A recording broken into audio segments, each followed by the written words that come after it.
예수께서 눈을 들어 제자들을 보시고 이르시되 너희 가난한 자는 복이 있나니 하나님의 나라가 너희 것이며 지금 줄인 자는 복이 있나니 너희가 배부름을 얻을 것이며 지금 우는 자는 복이 있나니 너희가 웃을 것이며 인자로 말미암아 사람들이 너희를 미워하며 멀리하고 욕하고 너희 이름을 악하다 하여 버릴 때에는 너희에게 복이 있도다. 그날에 기뻐하고 뛰놀라. 하늘에서 너희 상이 큼이라. 그들의 조상들이 선지자들에게 이같이 하였느니라. 그러나 화 있을진저 너희 부요한 자여 너희는 너희의 위로를 이미 받았도다. 화 있을진저 너희 지금 배부른 자여 너희는 줄이리로다. 화 있을진저 너희 지금 웃는 자여 너희가 애통하며 울리로다. 모든 사람이 너희를 칭찬하면 화가 있도다. 그들의 조상들이 거짓 선지자들에게 이와 같이 하였느니라. 아멘. 기도하겠습니다. 하나님 아버지, 이 시간 하나님의 말씀 듣기를 원합니다. 주의 성령께서 전하는 자의 부족한 입술을 주관하여 주시고 성령으로 충만케 하셔서 하나님의 말씀만 바르게 잘 전하게 해주시옵고 우리 모두 듣는 심령의 길을 활짝 열어주셔서 하나님의 말씀을 듣게 하시고 또한 잘 깨닫게 하시고 마음에 잘 심기워져서 삶 속에서 30배, 60배, 100배의 귀한 결실을 맺게 하여 주시기를 원하오며 예수님의 이름으로 기도드리옵나이다. 아멘. 네, 오늘 우리가 읽은 이 말씀은 흔히 사복사화의 그런 말씀이라고 합니다. 마태복에는 팔복이라는 말씀이 있습니다. 8가지 복에 대한 말씀인데요. 오늘 이 누가복음에는 4가지 복과 4가지 화에 대한 그러한 말씀입니다. 우리 예수님께서 하신 말씀이죠. 그래서 이 4가지 복이라는 것은 가난한 사람이 복을 받는다. 또 배가 고픈 사람이 복을 받는다. 우는 사람이 복을 받는다. 또 미움을 받는 사람이 복을 받는다. 이런 말씀이고요. 4가지와는 그 반대로 부요한 자가 화를 입는다. 또 배부른 자가 화를 입는다. 화가 있다. 그리고 웃는 자가 화를 입고 세상에 칭찬받는 자가 화를 입는다. 이제 그런 말씀이죠. 이 말씀을 이렇게 얼핏 들으면 잘 이해가 가기가 어려운 그런 말씀입니다. 우리 세상의 가치관과 반대되는 말이잖아요. 우리가 누가 가난하고 싶겠습니까? 부유하고 싶은 것이죠. 그런데 부유한 사람이 복이 있다라고 말씀하지 않고 우리 예수님은 도리어 화가 있다 이렇게 말씀하시고 또 누가 배고프고 굶주리기를 원합니까? 그러나 다 배부르기를 원하는데 배부른 자가 화가 있고 오히려 배고픈 사람이 복이 있다라고 주님 말씀하시죠. 그러니까 세상이 추구하는 가치관과 반대가 되는 이제 그러한 말씀입니다. 그리고 누가 울고 싶겠습니까? 다 즐겁고 기쁘고 웃고 싶을 텐데 우는 자가 복이 있다라고 예수님 말씀하고 있습니다. 그리고 누가 세상으로부터 미움받고 살고 싶겠습니까?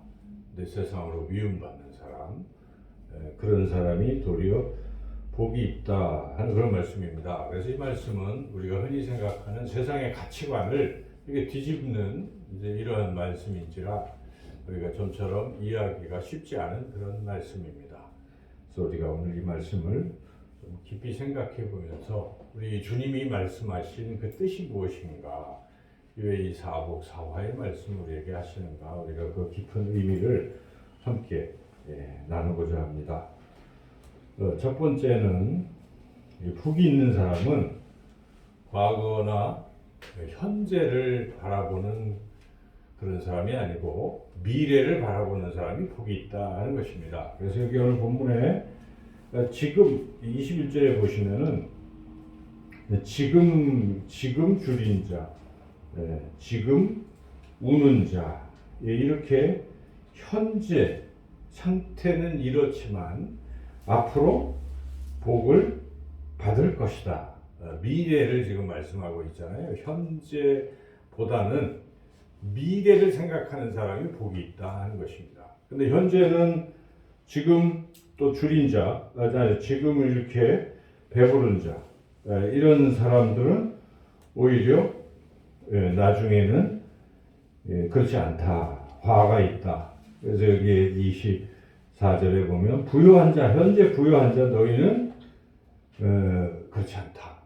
그래서 이 말씀이 의도하는 것은 우리 주님이 말씀하시는 것은 현재가 아니라 미래가 소중하다. 이 말씀을 우리에게 주시는 것입니다. 그래서 사람이 현재에만 생각하고 만족하거나 또는 과거에 집착해 있는 이런 삶이 아니라 미래를 바라보고 미래를 소망하며 사는 사람에게 복이 임한다.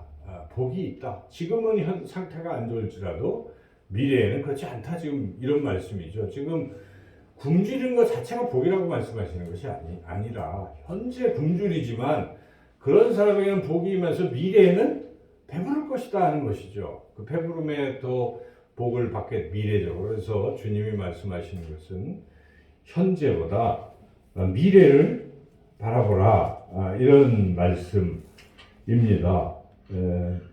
그래서 사도 바울도 항상 내가 과거에 있던 것에 붙잡혀 있는 것도 아니고 현재에 만족한 것도 아니고 오직 앞으로 일을 위해서 표대를 향해서 나는 달려가노라 이렇게 말씀하잖아요. 그러니까 하나님의 사람들은 미래를 향해서 나아간다 하는 것입니다. 현재가 아무리 어려워도 미래에 대한 소망을 가지고 나아가라. 그럴 때 하나님이 정말 그런 사람들에게 복을 주시겠다. 이런 약속의 말씀인 것입니다.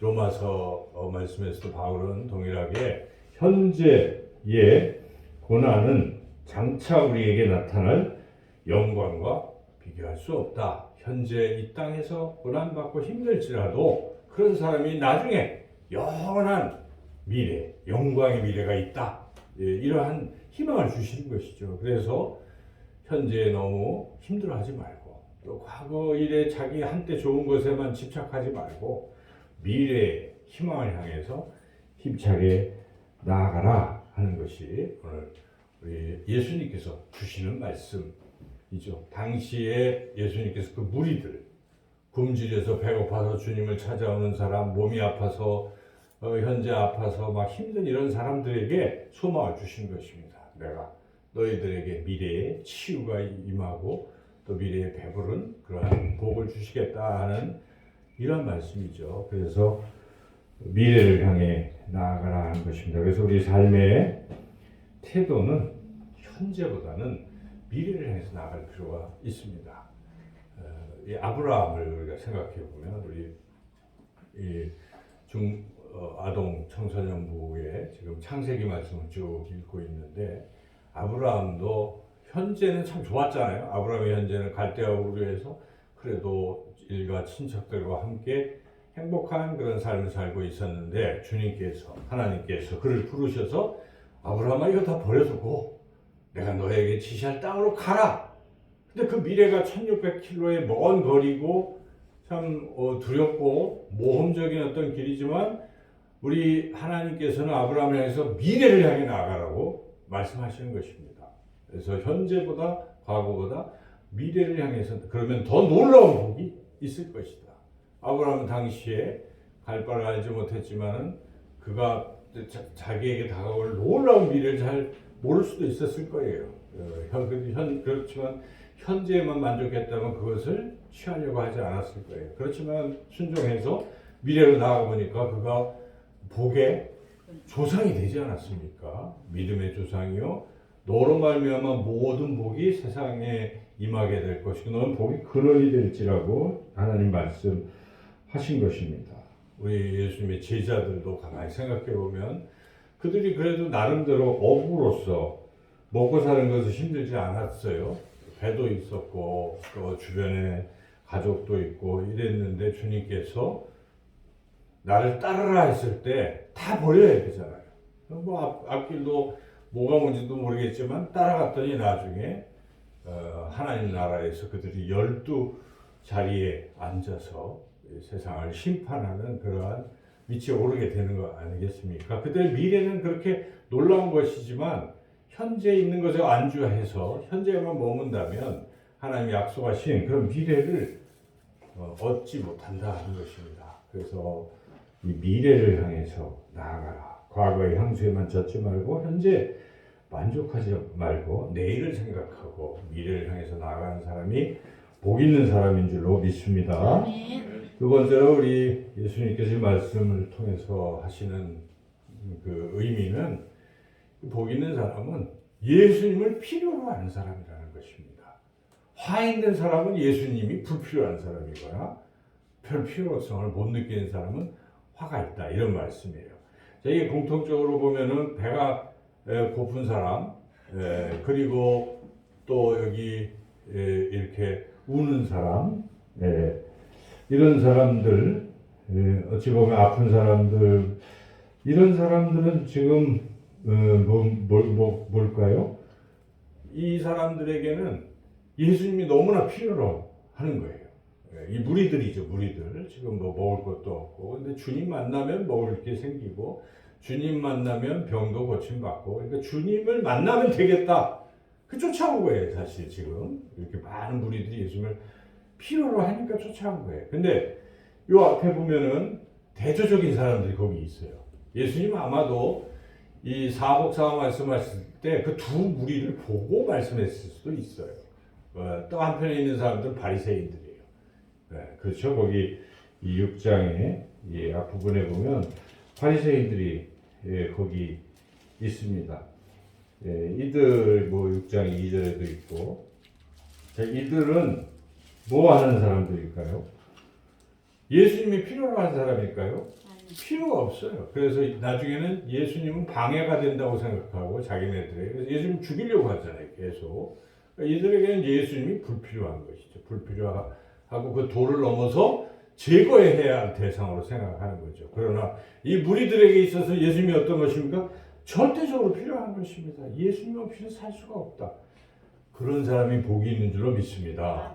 우리가 신앙생활을 하는 것도 주님이 없으면 나는 살 수가 없어요 하고 주님 전에 나오는 사람이 복이 있는 것입니다. 여러분 종교생활이 하나의 무슨 장식품처럼 있어도 그만 없어도 그만 뭐 교회 나오나 마나 이 정도면 이건 좀 복이 없어요. 복이 임할 수가 없어요. 그러나 예수님 없이는 날 살 수가 없어요. 오직 내 삶에는 예수님이 전부예요. 이런 사람에게는 복이 임하는 것입니다. 그런 사람이 예수님을 믿게 되고 어려운 일도 해결되지만 더 나아가서 어떤 복을 받습니까? 영생의 복을 받게 되는 줄로 믿습니다. 우리 신앙생활 가만히 보세요. 처음에는 우리가 영생의 복이 뭔지도 모르는 사람도 있잖아요. 처음에 그냥 힘드니까 어려우니까 그래도 교회 나가면 위로를 얻고 또 기도하면 응답도 된다는 얘기도 있고 하다 보니까 나가게 된 거예요. 이런 저런 이유로 나와서 보니까 주님 없이는 못 살겠어요. 마음이 불안하고 또 앞에 소망도 없고 근데 주님을 자꾸 예배를 드리면 마음이 자꾸 평안해지고 뭐 이러다가 말씀을 자꾸 듣다 보니까 와 예수님 믿으면 죄사함 받고 구원을 얻네 하는 놀라운 복음을 듣게 되고 그 자기가 믿게 되는 거죠. 그래서 그거 없이는 나는 살 수가 없어. 내가 다른 거 다 놓쳐도 예수님은 놓치지 아니하리라. 아마 여러분들 우리 모두가 그런 마음 아니겠습니까? 지금 당장 죽어도 주님으로 인해서 나는 영원한 하나님 나라에 가는 것이지 하는 이게 있어요. 그래서 주님과는 바꿀 수가 없다. 바로 그것입니다. 여기 줄인 자, 우는 자, 뭐 이런 모든 사람들은 주님이 필요한 사람입니다. 여러분, 그런 사람이 복 있는 사람인데 저와 여러분 모두가 주님이 전부이고 주님을 필요로 하는 복 받는 그런 인생인 줄로 믿습니다. 이제 세 번째로 복 있는 사람은 또한 하나님의 나라를 필요로 하는 사람이다 하는 것입니다. 화 있는 사람은 하나님의 나라를 필요로 하는 게 아니라 세상 나라가 필요한 것입니다. 이 대표적인 얘기를 하는 거예요. 그래서 오늘 본문의 처음에 복 있는 사람에게 이 말 하나님의 복을 바로 선언하시는 것인데 20절 읽어보겠습니다.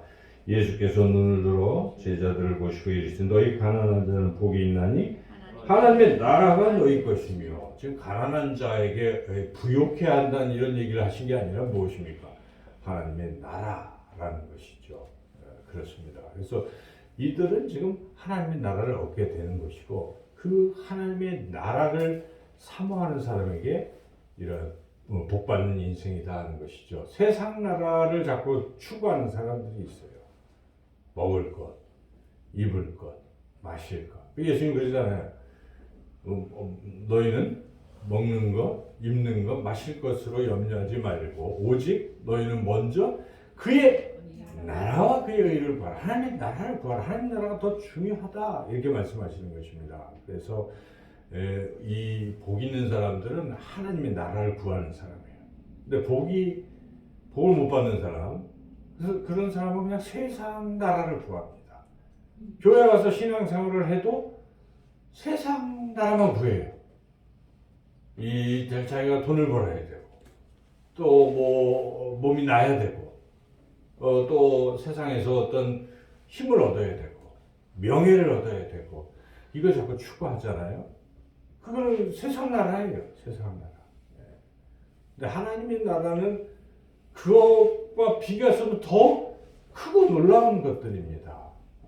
천국은 우리에게 평안함을 주고, 또 우리에게 화목함을 주고 행복을 준다는 것입니다. 그러한 영원한 하나님 나라를 사모하고 그것이 정말 필요되는 사람이 복받는 사람이다 하는 것입니다. 하나님 나라와 세상 나라는 서로 다른 거예요.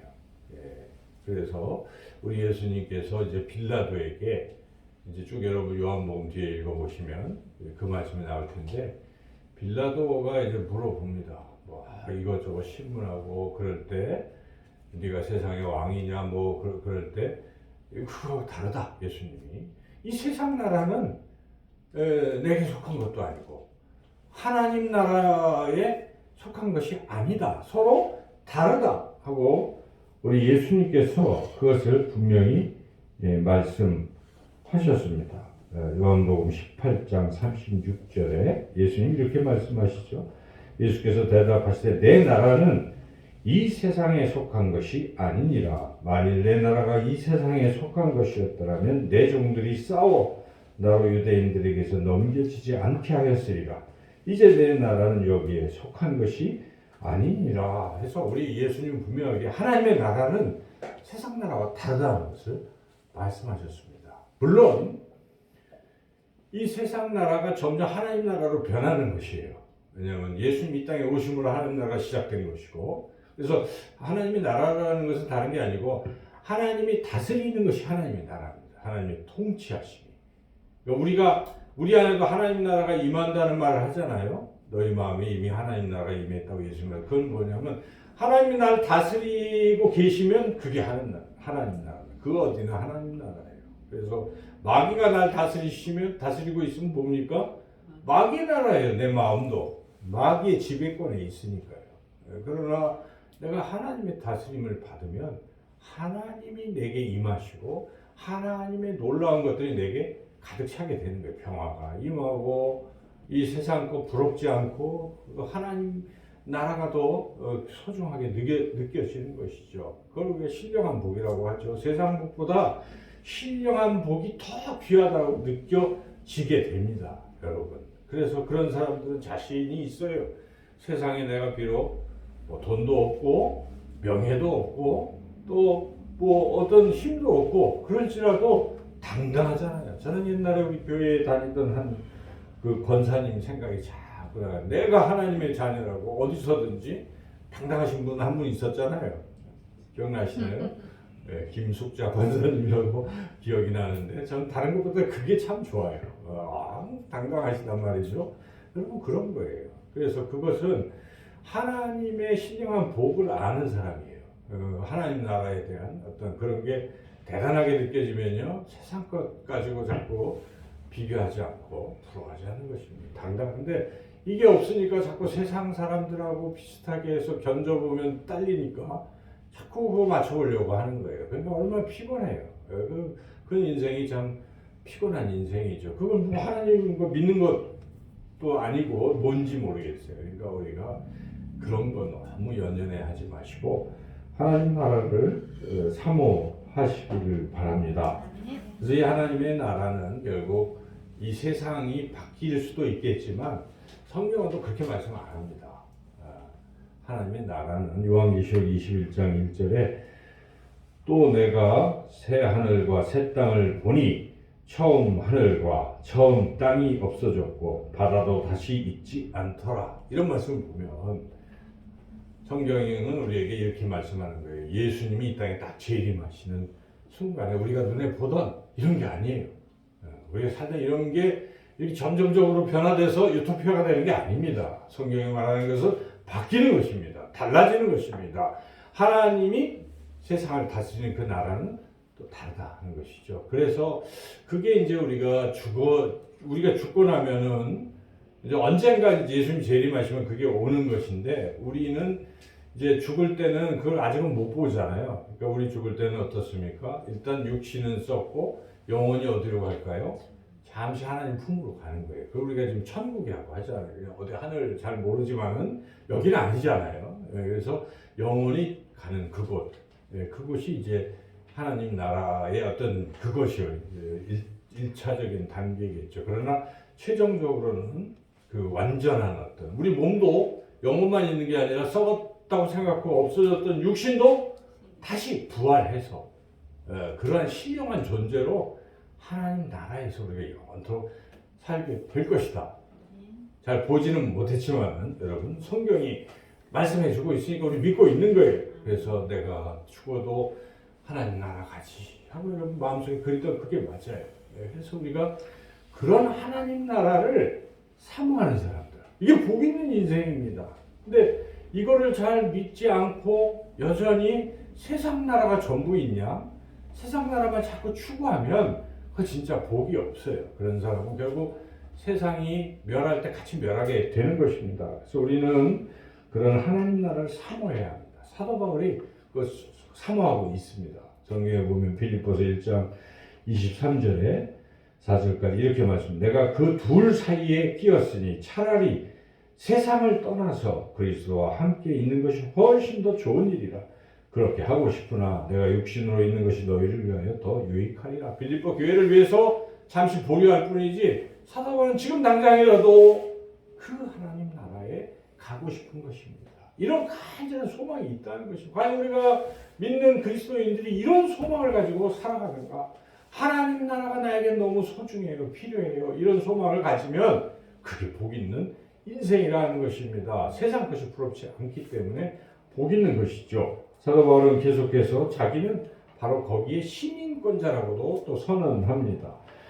그러나 우리의 시민권은 하늘에 있는지라 거기로부터 구원하는 자 곧 주 예수 그리스도를 기다리노니. 그래서 여러분 항상 천국 하나님 나라에 내가 시민이고 하나님 나라를 사모하시는, 그래서 저와 여러분이 그렇게 세상 복보다 신령한 복, 하나님 나라의 복을 사모하시는, 하나님 나라를 필요하시는 복 있는 사람이 되시기를 축원합니다. 네 번째 예수님이 말씀하시는 복 있는 사람은 하나님의 칭찬을 필요로 하는 사람입니다. 화 있는 사람은 세상의 칭찬을 필요로 하는 사람이에요. 이 둘이 차이가 있습니다. 그래서 오늘 본문에 세상 평판을 좋아하는 그런 사람들에 대해서 26절에 말씀하고 있습니다. 26절 읽어보겠습니다.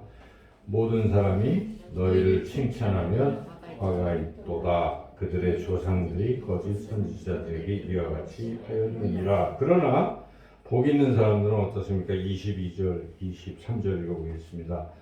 인자로 말미암아 사람들이 너희를 미워하며 멀리하고 욕하고 너희 이름을 악하다 하여 버릴 때에는 너에게 복이 있도다. 그날에 기뻐하고 뛰노라. 하늘에서 너희 상이 큼이라. 그들의 조상들이 선지자들에게 이와 같이 하였느니라. 예수님이 말씀하신, 대조적으로 말씀하신 것을 우리가 이해할 수가 있잖아요. 그러니까 어떤 사람들은 세상의 칭찬만 구해요. 그런데 세상 사람들이 나를 비난하고 때로는 미워하고 욕할지라도 나는 주님을 위해서 살겠다고 이렇게 하는 사람. 세상 평판 상관없어 주님이 나에게 상 주시고 내가 주님 앞에 갔을 때 참 잘했다 칭찬하면 내가 그것으로 족하리. 여러분 그 찬양 참 좋잖아요. 주님이 기억하시면 족하리. 얼마나 좋습니까? 세상에는 무명으로 살 수 있습니다. 아무도 알아주지 않을 수도 있어요. 그렇죠? 그게 무슨 의미가 있겠어요? 세상에서 그냥 칭찬받으면 그걸로 끝이에요. 주님도 그런 말씀하십니다. 자꾸 바리새인들이 세상 칭찬을 구하니까 주님께서 마태복음 6장 1절 2절 사람에게 보이려고 그들 앞에서 너희 의를 행하지 않도록 주의하라. 그리하지 아니하면 하늘에 계신 너희 아버지께 상을 받지 못하니라. 그러므로 구제할 때에 의식하는 자가 사람에게서 영광을 받으려고 회당과 거리에서 하는 것 같이 너희 앞에 나팔을 불지 말라. 진실로 너희에게 이르노니 그들은 자기 상을 이미 받았느니라. 여러분, 이 말씀을 우리가 잘 귀담아 들어야 됩니다. 우리는 본성적으로 남에게 칭찬받고 싶습니다. 왜 안 그렇겠어요? 저도 그렇고 누구든지 누가 칭찬해주면 좋잖아요. 칭찬하면 고래도 춤춘다는 많이 듣던 말도 있듯이 우리가 칭찬하면 좋긴 좋아요. 그런데 그것만 자꾸 빠져 있으면요, 사람이 그걸 이미 칭찬받는 순간 하나님은 상 안 주신다는 거예요. 이 예수님 말씀 끝이라는 거예요. 근데 오히려 칭찬 안 받는 게 좋습니다. 아무도 모르면 얼마나 좋아요. 세상 사람들이 아무도 모르면 주님은 다 기억하시니까 그때 가서 칭찬합니다. 그게 예수님이 마태복음 25장에서 하시는 말씀이에요. 그래서 지극히 작은 자에게 한 것이 곧 내게 한 것이라. 아, 저는 그런 적이 없는데요? 네가 그랬느니라. 칭찬해요. 그렇죠? 주님이 그렇게 말씀하시잖아요. 그러니까 우리는 그냥 누구에게 보이려고 하지 말고 그냥 주님이 보시면 기뻐하시면 좋겠다 하고 아무도 안 볼 때도 그냥 주님 보시는 걸로 우리가 열심히 해서 다른 사람이 모르면 어때요? 더 좋죠. 상이 쌓였다는 것입니다. 근데 다 알려주면 어때요? 그거 안 돼요. 그 어떤 분들 이렇게 기부하는 거 보면 참 놀랍잖아요. 그냥 몰래 돈 뭉탱이를 갖다 놓고 사라지는 몇십 년 동안. 그분이 아마 하나님은 아시잖아요. 그래도 사람은 몰라도 그게 중요한데 이 사람은 조금 하고도 티를 낸다는 거죠. 누가 알아줬으면 하는 거예요. 그러니까 우리가 이 함정에 빠지면 안 됩니다. 주님 말씀하신 것이니까 우리가 사람들이 뭐라고 하든지 이거에 너무 연연하지 말고 오히려 주님을 위해서 하나님의 나라를 위해서 우리가 욕을 먹을 필요가 있어요. 성경은 의를 위하여 핍박을 받는 자가 복이 있다라고 말씀하십니다. 내가 많이 욕을 먹었으면 근데 물론 내가 잘못해서 욕먹는 거 말하는 게 아니고 뭐겠습니까? 하나님을 위해서 주님의 나라를 위해서 욕먹고 때로는 핍박받고 순교도 하고 이런 것들은 정말 하나님이 기뻐하시는 거 아니겠습니까? 그래서 진짜 복받는 인생이 뭔지를 오늘 말씀을 통해서 예수님께서 분명히 우리에게 알려주십니다. 사람들이 볼 때는 참 인생 참 힘들고 어렵고 고생하다 갔다 그렇게 할지라도 하나님 그렇게 안 보신다 하는 것입니다. 제가 여러분 잘 아시는 천상병 시인 이분이 어떤 사람인가를 인터넷에서 찾아봤어요. 근데 이분이 대단한 사람이었어요. 사실은 서울대 상대를 졸업하고 시인으로 그 시청에서 잠깐 근무를 하다가 근데 마침 친구가 유럽에서 유학을 하고 이렇게 왔는데 친구하고 술 한잔 하고 뭐 이렇게 했는데 그 친구가 당시 그 박정희 정권 때 이렇게 반체제 인사였던 거예요. 근데 그때 동백님 사건으로 그냥 아무나 다 간첩으로 잡던 그 시대가 지금은 그게 이제 무죄로 판명이 되었지만 그 시절에는 정권 유지를 위해서 그렇게 아주 포악한 일들이 많이 있었잖아요. 그래서 이 천상병 시인도 그냥 거기에 끌려가게 된 거예요. 그래서 모진 고문을 받아서 그냥 뭐 직장도 다 잃고 다 잃어버린 거예요, 한꺼번에. 그래서 그 사람이 그냥 거리에 거린이 된 겁니다.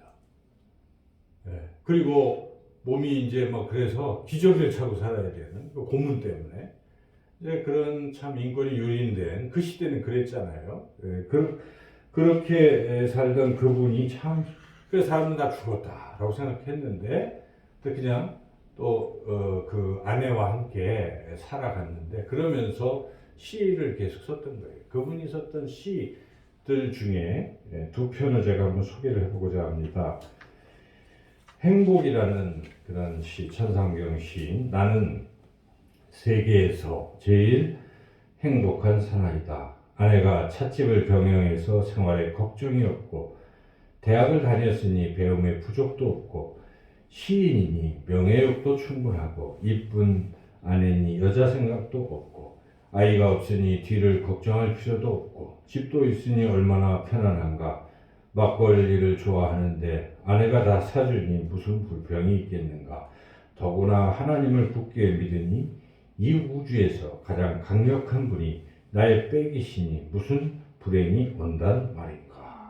삶의 상태는 참 어렵지만은 하나님을 믿는 이 믿음으로 그렇게 행복을 느끼며 살았다는 것입니다. 그분이 이제 마지막 돌아가시기 전에 우리가 잘 아는 소풍, 귀천이라는 그런 시를 썼지 않습니까? 나 하늘로 돌아가리라. 새벽빛 와닿으면 쓰러지는 이슬덕으로 손에 손을 잡고 나 하늘로 돌아가리라. 노을빛 함께 단둘이서 기슭에서 놀다가 구름 손짓하면 나 하늘로 돌아가리라. 아름다운 이 세상 소풍 끝내는 날 가서 아름다웠다고 말하리라. 여러분, 비록 힘들고 어려워도 그가 이 세상을 행복하다고 이야기하고 세상에서 즐겁게 소풍했다라고 말할 수 있는 게 무엇입니까? 하나님을 믿는 믿음과 세상은 잠시 스쳐가는 나그네와 같은 이런 곳이고 나의 본향은 저 하늘나라 하나님 나라라는 믿음이 있기 때문입니다. 여러분, 하나님을 믿고 하나님 나라를 소망하는 사람들은 이렇게 살 수가 있다는 것입니다. 그러나 세상 나라가 전부라고 생각하면 자기에게 닥치는 고난에 무너지고 그 고난 속에서 그냥 힘들고 어렵게 하다가 세상을 원망하고 하나님도 원망하고 그냥 그렇게 가는 거예요. 어떤 삶을 우리가 택해야 되겠습니까? 오늘 주님이 말씀하십니다. 비록 네가 배가 고프고 굶주릴지라도 내가 슬픈 일이 있어서 울고 있을지라도 너는 행복한 사람이다. 복 있는 사람이다. 왜 그렇습니까? 내가 미래에 역전시켜 주실 것이고 아름다운 하나님 나라를 인도하실 것이다. 나를 믿으라 나를 필요로 하는 것이 오늘 주님께서 우리에게 주시는 말씀입니다. 사랑하는 여러분, 우리가 주님만을 우리의 전부로 아시고 이 세상에서 하늘나라를 소망하며 힘차게 승리하며 살아가시기를 주님의 이름으로 축원합니다. 하나님 감사합니다. 오늘 말씀을 통해 우리의 소망이 무엇인지 또 우리의 복이 무엇인지 깨닫게 하시오니 이 믿음 변치 말고 이 세상에서 좀 힘들고 어려울지라도 잘 인내하고 승리하며 살아갈 수 있도록 우리를 인도해 주시기를 간절히 원하고 예수님의 이름으로 기도드리옵나이다. 아멘.